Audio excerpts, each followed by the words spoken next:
record it. And Irene, if you would give us the benefits of your words there, that'd be lovely. Thanks, Maurice. Okay. Good evening, everybody. Having read this week about another ancient quarry found this time in North Jerusalem this week, which has Jerusalem stones and a couple of vessels from the time of the Second Temple, I feel I must tell you about something really interesting to do with that in a way. Okay, when we read in Eicha, we saw the verse, "Alas, the holy stones of the Bet HaMikdash are scattered at the end of every street." We cry in pain over the Har HaBayit being bereft of her holy stones. At the time of the destruction of the temple, stones were thrown down and other things from the temple, and people on their way to exile picked up stones and so on and took them with to build synagogues where they ended up living. So we're told that even in desolation, these stones retained their holiness and remained beloved and sacred to the Jews throughout all the ages. I'll tell you some of the stories. I probably get all these pronunciations wrong, but it doesn't really matter.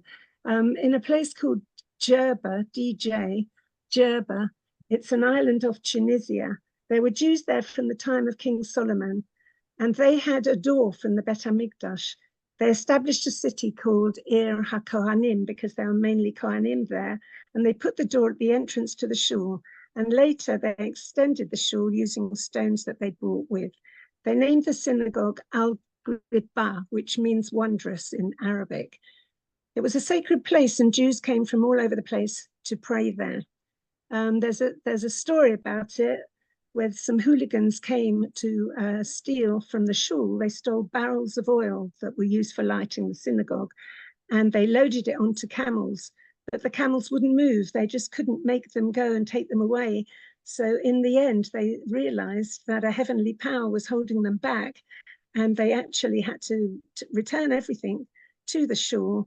And then the camels all moved except for one, who they later found had a rug by the saddle, which they then returned, and all the camels trotted away. But that story spread throughout the Muslim community and generated much respect for the Al-Gribah shul. In a place called Pekin, it's in northern Israel. There's a small Jewish community there until 1918. It was actually the place where Shimon ben Yochai hid with his son, and the cave was there. There was a shul at the foot of the mountain just nearby his cave, and there were stones there from the Bet HaMikdash too, and some ancient Sifrei Torah. There were two stones. One had a picture of a menorah and one had a picture of windows and doors, all from that time. In Bavel, there were stones used to build the synagogues, and there's a midrash that tells us because Nebuchadnezzar forced boys to carry millstones around their necks, on their shoulders on the way to exile. And the midrash says that Hashem gave these heavy stones power to fly. Of course, I'm not referring to the large stones. I'm referring to, because some of them weighed 3 tons, but it was stones that fell down as the Bet HaMikdash was burning. These are all small stones that they took with them. In Baghdad in the 20th century, there were 30 synagogues. One of them stood on land owned by King Jehoiakim, who built a synagogue with stones from Jerusalem. The very original one was destroyed, but others were built on the site. And the last one had a stone on which was inscribed Me'eretz Yisrael, and people would kiss it on entering the shul.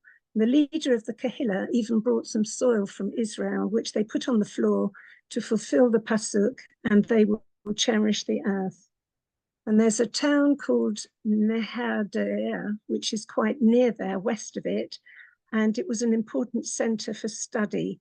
And there they had a shul called Shaf Yasif, which means uprooted and returned, and that refers to the stones, because returned to a shul, to a place of worship. In Prague, of course, had a prominent role in the history of Galut, with outstanding scholars and so on. and it had the second eldest synagogue in Europe, and it was called Alt New Shul, also called Altanai, and the old new, obviously the old stones from the temple, the new stones in the shul, and Altanai means on condition. That shul, there was a Sefer Torah hidden in the wall of the ancient shul, which was later found because the original shul, as I said, was destroyed after they were expelled. But the Jews rediscovered their history. They built a beautiful shul. They chose a wonderful spot, but they discovered the spot they chose was the very place of the original. And when they found out their history, they realized that a heavenly hand had brought them to this spot. When I said it was also called Altanai, because it means on condition, it means when Moshiach comes, the stones would all go back to Jerusalem to help build the next temple.